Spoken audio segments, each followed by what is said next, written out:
I'm gonna walk through this house to get out. Real in the field today, huh? Thank goodness I bought the right shoes.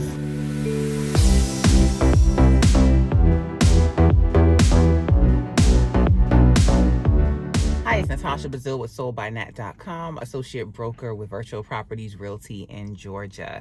I service the Gwinnett County and surrounding areas. Good morning. It is 8:19 a.m. and it is a lovely 30 degrees in Loganville. This morning, I am headed to go check on one of my new construction properties. And a lot of the footage you're going to see is from another day that I went out checking on property. So yeah, today we're going to do some new construction progress check-ins. Why I do this? For two reasons. One, I've kind of learned over time that you just can't leave it to the builders and the construction team and the on-site agent to give you these project updates. I want to lay eyes on the house to make sure things are on track, things are right.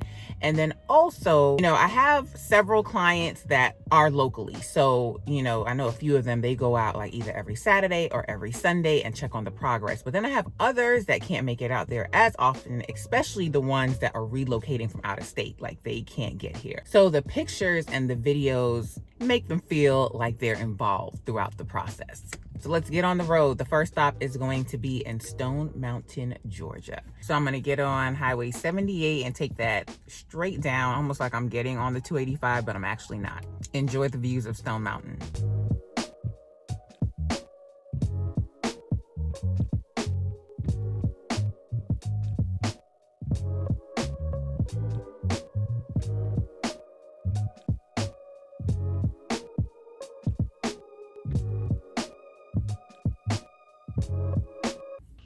Okay, so I just drove in. I need to go back and go around the other way because they are busy working where I need to get to. But I want to point this out. So in a previous video, if you haven't seen it, check it out. I talk about new construction tips. And one of the tips is, asking certain questions when you're picking a lot. This is a great example of another reason why you need to think about picking your lot. This couple, they wanted to be moved in by a certain time frame because they're expecting. And they were gonna pick a lot, and I'm actually sitting next to the lot, so I'll show you. And they wanted to get my input on that lot. So when I came, the first thing I saw immediately, and I mentioned it to them, and I told them they need to really think about and consider. I came on a Saturday and there was so much street parking, like what you're seeing right now. It might have even been worse. So I told them that was something they really needed to consider. They would have an N unit, which it's great to have an N unit. You have a bigger lot, but then you're going to be annoyed by everyone parking alongside your house. Now, why was this a thing? In most new construction communities, it wouldn't be an issue, but in this one, it would be, because you'll find there are a lot of communities in Georgia where they were building, let's say 2005, 2006, 2007, market crashes, and then they stopped building. So in this particular community, let's just say about 25% of the community they had built in. And when the market crashed, they left it alone. So basically that 25% of the community that have been here all these years, doing things their own way, they were just used to things. Now that's changing when a new builder comes in and decides to develop the lots. Now they're getting the HOA together. They're enforcing the HOA rules. So that is the case here. And why I told them to consider that is because, the new HOA is coming in, and the on-site agent said they're taking steps to start enforcing, no street parking, and XYZ, which sounds great.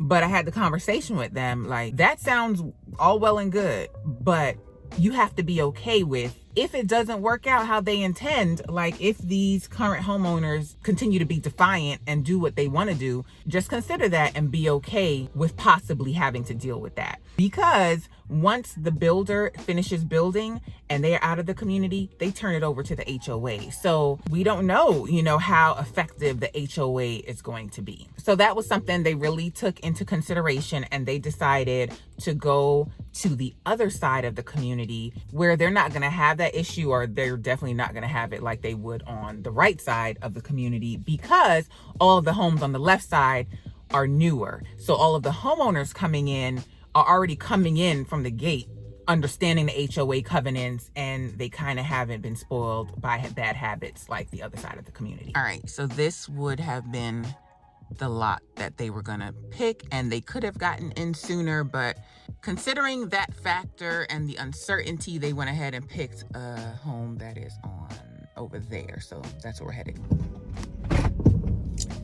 So on my right side are all the existing homes, and then I'm gonna make a left and you'll see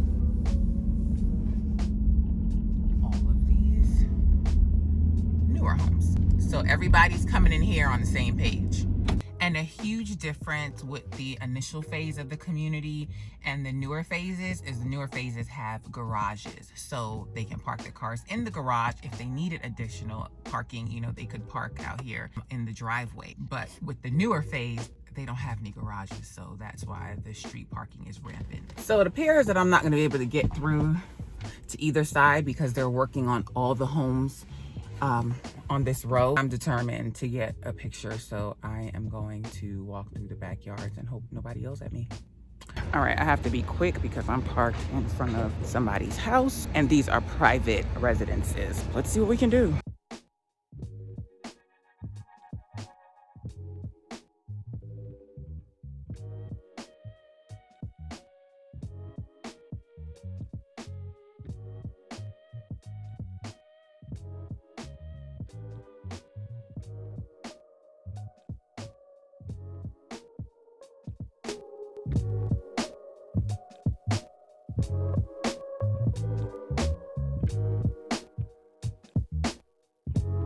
I'm gonna walk through this house to get out.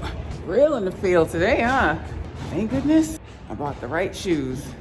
All right, mission accomplished. I was hoping to walk inside, but they have so much going on, I didn't want to take that chance. So I'm gonna get out of here. Enjoy the rest of the new construction check-ins.